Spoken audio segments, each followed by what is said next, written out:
ሰላም ሰላም እንዴት ናችሁ? እንዴት ሰነበታችሁ? የሔዋን ዩቲዩብ ተከታታዮች ሰላም ናችሁ? እንዴት ሰነበታችሁ? እንግዲህ እ ባለፈው ስለ ብጉር ሰርተን ነበረ ቪዲዮ እና እንግዲህ ስለ ብጉር እንዴት ምን ማድረግ እንዳለብን ምን አይነት መድኃኒቶች መጠቀም ያለብን ከዛ በዘለለ ደግሞ ቤት ውስጥ በቀላሉ ከእጽዋት የምናዘጋጃቸው መድኃኒቶች አሉ ብዬ ሊስት አድርጌላችሁ ነበረ እንዴት መጠቀም እንዳለብን ቪዲዮ ሰርተን ነበረ ማለት ነው። እና እንግዲህ አብዛኞቻችሁ በጠየቃችሁ መሰረት ለምሳሌ ከነዛ አሎቬራ ወይ ደግሞ እሬት፣ እርጎ፣ ሎሚን፣ ግሪን ቲ ወይ ደግሞ አረንጓዴ ሻይ፣ እርድ፣ ማር ምናምን ብለን ጠቅሰን ነበርና ነገር ግን አብዛኞቻችሁ በጠየቃችሁ መሰረት እንዴት መጠቀም ያለብን እኔ ብጉር አለብኝና ለምሳሌ ማር የምጠቀም ከሆነ በቀን ስንት ምን ያክል መጠን ለስንት ጊዜ እርጎስ እንዴት ነው የምጠቀመው?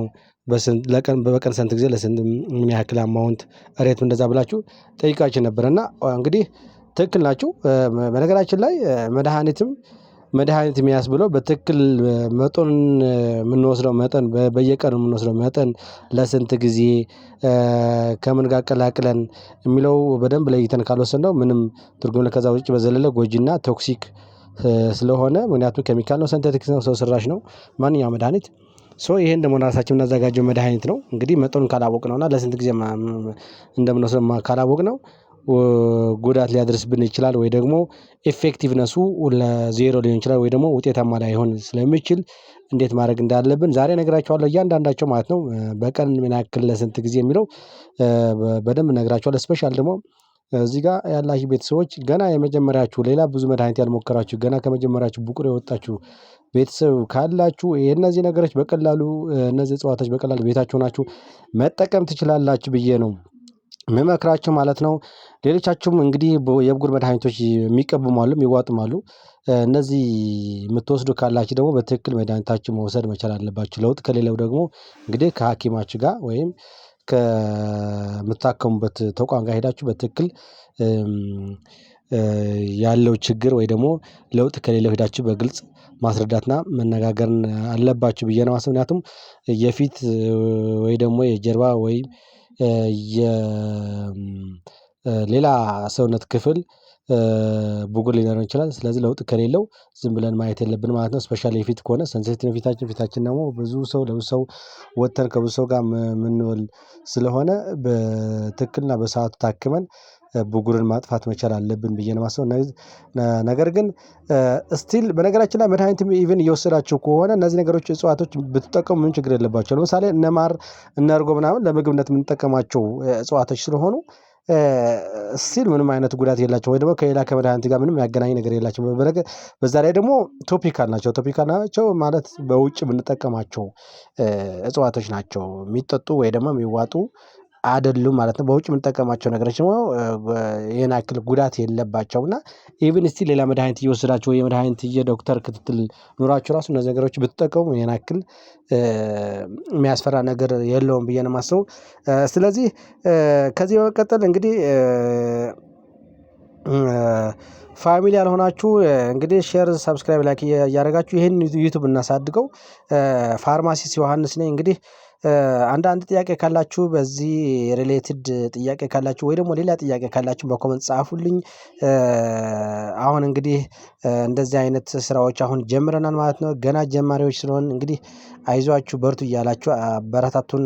እንግዲህ ፋሚሊ ሁኑ። ሌላ ጥያቄ ሀሳብ ካላችሁ በጤና ዙሪያ ማንኛውም ጥያቄ ካላችሁ መጠየቅ ትችላላችሁ ማለት ነው። እንግዲህ ማውቀው ከሆነ መልስላችኋለሁ። ስለዚህ እስቲ ወደ አንደኛው እንሂድ። ወደ አንደኛው የብጉር መድኃኒት የሆነው አሎቬራ የሚለው እስኪ አሎቬራ የሚለው እንሄድና አሎቬራ እንግዲህ እንዴት መጠቀም አሎቬራ ማለት እሬት ማለት ነው። አሎቬራ እንዴት መጠቀም እንችላለን ለብጉር በቀን ስንት ጊዜ ለስንት ያክል ደቂቃ የሚለው እስኪ እንየው። እሬት እንግዲህ እንደምታውቁት በአብዛኛው ክፍል በቀላሉ የምናገኘው ተክል ነውና እንግዲህ የአንቲባዮቲክ ባህሪ ያለው ነው። ለተለያየ ቁስል ወይ ኢንፌክሽን በቀላሉ የምንጠቀመው ነው። እንግዲህ አሎቬራ እንግዲህ ይሄን አሎቬራ እንዴት መጠቀም ያለብን የሚለው ደግሞ እስቲ እንየውና ይሄን አሎቬራ መጀመሪያ እንደምታዩት ከላይ ቅጠል እንደዚህ እንቆራርጠዋለን ማለት ነው። ቆርጠን ካዘጋጀን በኋላ በደንብ በንጹህ ውሃ አድርገን እናጥበዋለን። ካጠብን በኋላ ደግሞ ጠርዙን እዛ ያለው እሾህ የሚመስል ነገር ጠርዙን ያለው እሾህ እናስወግደዋለን ከላይ በምስሉ እንደምታዩት ማለት ነው። ከዛ በኋላ ደግሞ ምንድነው ማድረግ ያለብን ማለት ነው? እሬቱ በውስጡ በደንብ አድርገን መክፈት አለብን። ከከፈትን በኋላ ውስጡ ያለውን ጀል እናወጣዋለን ማለት ነው። እኛ የምንፈልገው ጀሉ ስለሆነ ማለት ነው። ይሄን ጀሉን እናወጣና ጀሉን ካወጣን በኋላ ጀሉን በደንብ አድርገን እንቀላቅለዋለን። በደንብ አድርገን ከቀላቀልን በኋላ እንፈጨዋለን ማለት ነው። ከፈጨውን በኋላ ምንድን ማድረግ ያለብን እንግዲህ ቀጥታ ምንም ነገር መቀላቀል አያስፈልግም። መጀመሪያ ላይ ፊታችን እንታጠባለን። ፊታችን ከታጠበን በኋላ ምንድን ማድረግ ያለብን ትንሽ ከደረቀ በኋላ ያ የተፈጨውን ጀል ቀጥታ መቀባት ነው ማለት ነው። ከዛ ከተቀባን በኋላ ለስንት ደቂቃ ነው መቆየት አለብን የሚለው ከ20 እስከ 30 ደቂቃ መቆየት አለበት ማለት ነው። ከ20 እስከ 30 ደቂቃ ከቆየ በኋላ በንጹህ ውሃ መታጠብ አለብን ማለት ነው። ነገር ግን ከዛ በፊት ግን ይሄን ጀል ከመቀባታችን በፊት አለርጂክ የሚባል ነገር አለ። ለዚህ ፕሮዳክት አለርጂክ ነን ወይ አይደለም ለሚለው መጀመሪያ ከጀሉ ትንሽ ቆዳችን ላይ ቼክ እናደርገዋለን ማለት ነው። ከ10 እስከ 30 ደቂቃ ምንም ማሳከክ መቅላት ከሌለ ለዚህ ፕሮዳክት ወይ ደግሞ ለእሬት አለርጂክ አይደለንም ብለን እንቀጥላለን ማለት ነው። ነገር ግን ቆዳችን በዚህ 30 ደቂቃ ውስጥ ከቀላ ወይ ካበጠ ግን አለርጂክ ማለት ነው። ነገር እሬት አንጠቀምም ማለት ነው። በዚህ መልኩ መጠቀም እንችላለን ማለት ነው። እሬት ሁለተኛው እንግዲህ ማር ነው ማለት ነው። ማር ደግሞ እንግዲህ አብዛኞቻችን እናውቀዋለን እንግዲህ ማር እንዴት ማዘጋጀት እንዳለብንና እንዴት ማድረግ እንዳለብን እናውቀዋለን ማለት ነው።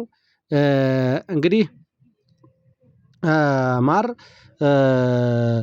በቀላሉ የምናገኘው በተለያየ ከለር ልናገኘው እንችላለን በቀይም በቢጫም በነጭም ልናገኘው እንችላለን ወይ ደግሞ ሚክስድ መልክ እናገኘዋለን ማለት ነው። ማር ነገር ግን ማር ስንጠቀም ለብጉራችን ማሩ በጣም ንጹህ መሆን አለበት። እንደአሁኑ የዘንድሮ ገበያ ከሌላ ነገር የተቀላቀለ ከሙዝ ወይ ከሌላ ባዕድ ሳይሆን ንጹህ የሆነ ፍሬሽ ገና ምክንያቱም መድኃኒት እስከሆነ ድረስ ፍሬሽ የሆነ ነገር ላልተቀላቀለ መሆን አለበት። ምክንያቱም ከሌላ ነገር ከተቀላቀለ ሌላ ነገር ልንጋለጥ እንችላለን ወይ ደግሞ ሌላ ችግር ሊያመጣብን ስለሚችል ንጹህ የሆነ ማር መሆን አለበት። ከለሩ ምንም ችግር የለውም ነጭም ቀይም ሊሆን ይችላል።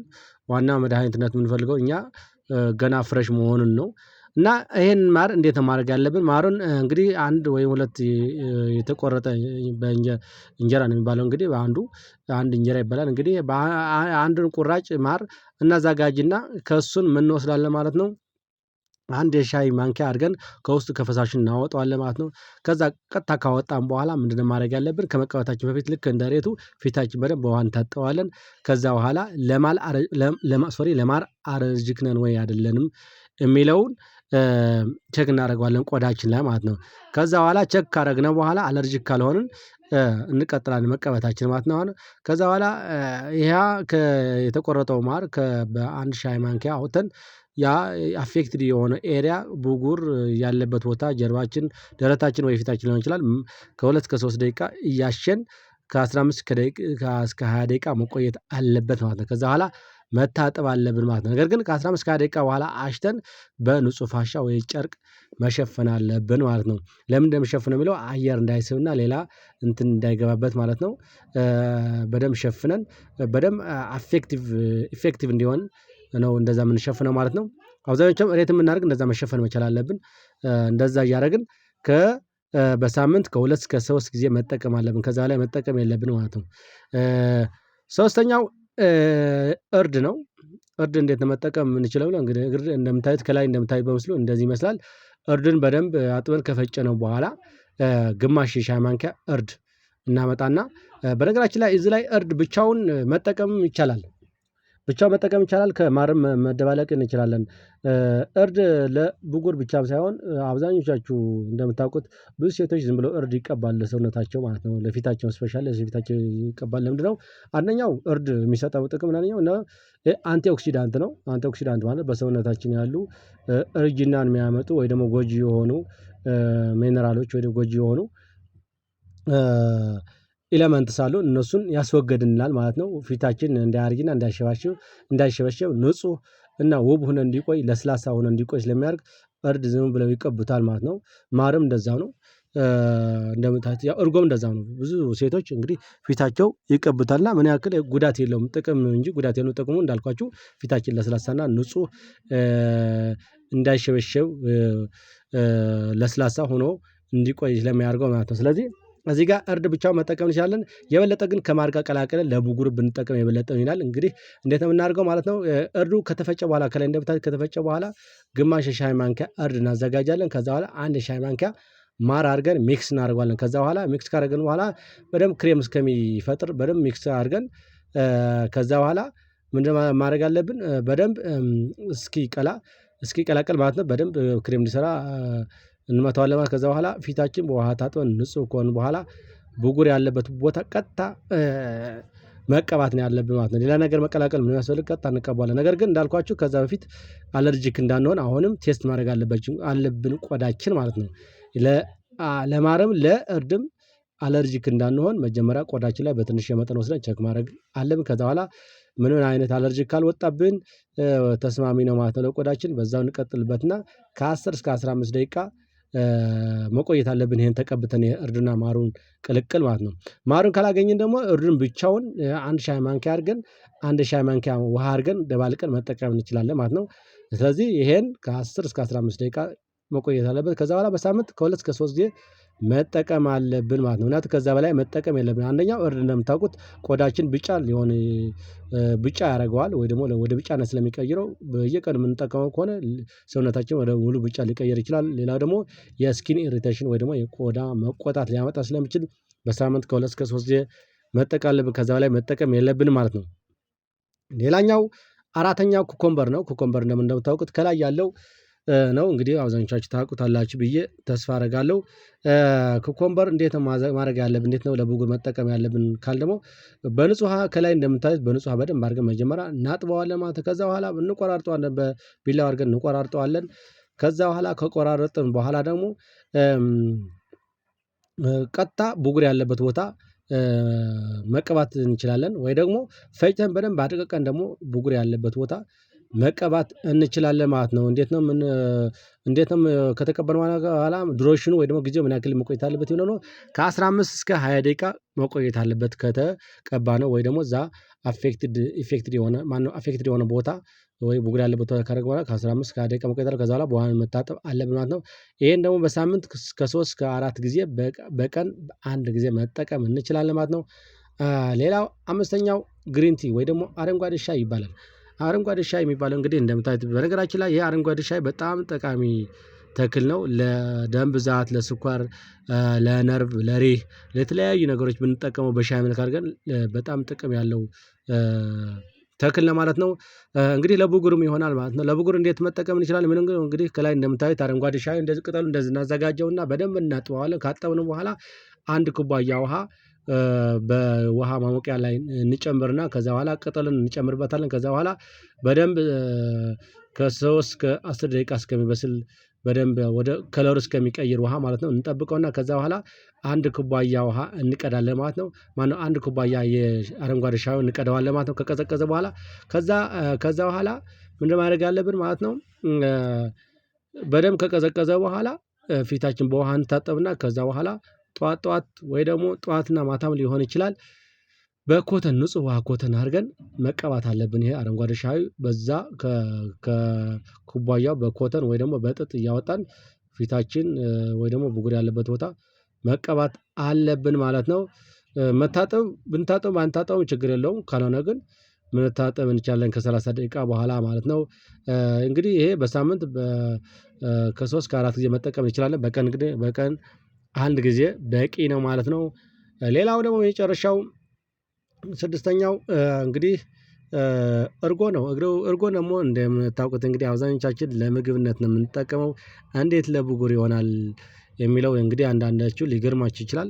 ነገር ግን እንግዲህ የእንስሳት ተዋጽኦና አትክልቶች እንዳልኳችሁ መድኃኒቶች ናቸውና ይሄም እንግዲህ መድኃኒት ሆኖ ለብጉርም ይሆናል ማለት ነው። በነገራችን ላይ ብጉር ብቻ መሆን ብቻ ሳይሆን እርጎ ለፊታችን ብንቀባው እንደዚህ አንቲኦክሲዳንት ባህሪና ሰውነታችን ለስላሳና ውብ ሆኖ ሶፍት እንዲቆይ ያደርጋል ማለት ነው። ስለዚህ ለብጉር እንዴት መጠቀም የምንችለው የሚለው እርጎ እንግዲህ ንጹህ የሆነ እርጎ ከሌላ ነገር ምንም ያልተቀላቀለ እርጎን እናዘጋጃለን ማለት ነው።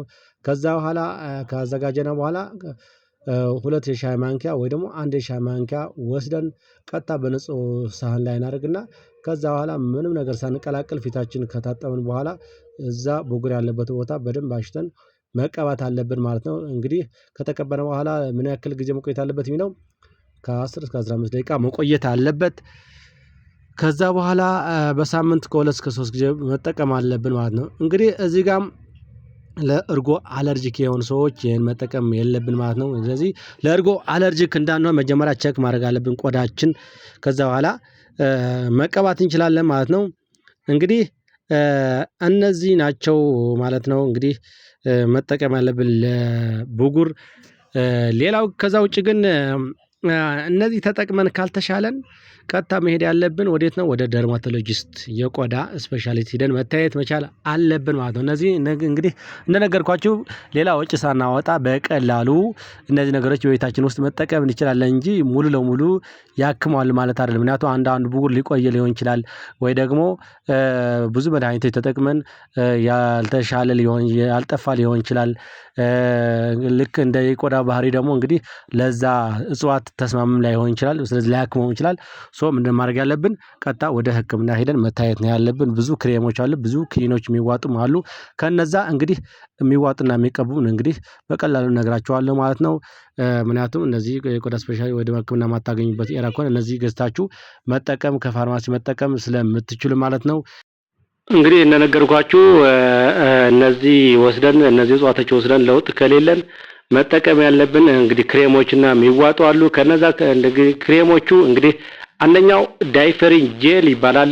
ሁለተኛው ቤንዞይክ አሲድ ይባላል። ሶስተኛው ስኪኖሬን ይባላል።